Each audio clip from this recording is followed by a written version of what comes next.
ఎప్పుడో ఒకప్పుడు ఒక మహారాజ్యం ఉండేది. ఆ రాజ్యం పేరు రత్నగిరి రాజ్యం. ఆ రాజ్యం పాలకుడు రాజేంద్రుడు, జ్ఞానవంతుడు, ధైర్యవంతుడు, న్యాయప్రియుడు. రాజు తీర్పుల వల్లే ఆయనకు ధర్మరాజు అన్న బిరుదు వచ్చింది.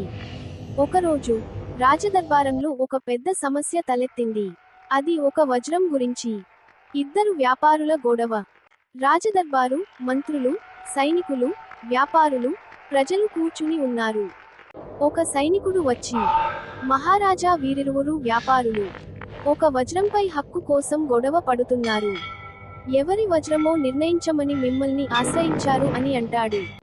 ఇద్దరు వ్యాపారులు లోపలికి వస్తారు. మొదటివాడు బాగా ధనికుడు, అహంకారంతో ఉన్నాడు. రెండవవాడు సాధారణంగా కనిపిస్తున్నాడు.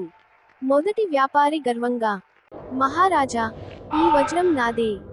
నేను స్వయంగా కొనుక్కున్నాను. ఇంత పెద్ద రాజ్యంలో నాకంటే పెద్ద వ్యాపారి లేడు అంటాడు గర్వంగా. రెండవ వ్యాపారి శాంతంగా, మహారాజా, అది మా కుటుంబ వారసత్వం. నా తండ్రి మరణానికి ముందు ఈ వజ్రాన్ని నాకు అప్పగించారు. ఇది మా పితృసంపద అని అంటాడు. ఇది విని ప్రజలు, మంత్రులు చర్చించుకోవటం మొదలెడతారు. ఎవరు నిజం చెబుతున్నారో ఎవరికీ అర్థం కాదు. రాజు తన మంత్రులను పిలిచి ఉపాయం అడుగుతాడు. మొదటి మంత్రివర్యుడు, మహారాజా, పత్రాలు లేకుండా తీర్పు చెప్పడం కష్టం. రెండవ మంత్రివర్యుడు, ఇరువురి మాటల్లోనూ నిజం ఉన్నట్టు అనిపిస్తోంది అంటాడు. రాజు కాసేపు ఆలోచిస్తాడు. తర్వాత గంభీరంగా మాట్లాడుతాడు. సార్, ఈ వజ్రం నిజమైన యజమాని ఎవరనే విషయానికి నేను ఇప్పుడే పరీక్షిస్తాను అంటాడు. పరీక్ష ప్రకటన చేస్తాడు. ప్రజల్లో గందరగోళం మొదలవుతుంది. ఈ వజ్రాన్ని నేను పగలగొట్టబోతున్నాను. నిజమైన యజమాని తన మనసులో సత్యాన్ని నమ్ముకొని నిశ్శబ్దంగా ఉండాలని, లోభి మాత్రం భయపడాలని అంటాడు. ప్రజలు ఒక్కసారిగా ఊపిరి బిగబట్టేస్తారు.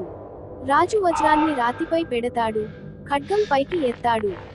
ఖడ్గం దించబోతున్నప్పుడు ఇద్దరు వ్యాపారులు కేకలు వేస్తారు. ఆపు మహారాజా, అది నాదే, దయచేసి పగలకొట్టకండి అని వేడుకుంటారు. ప్రజల్లో కలకలం.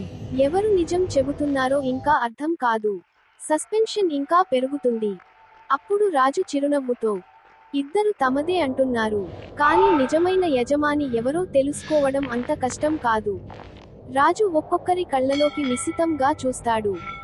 కొందరి కళ్ళలో లోభం, కొందరిలో భయం.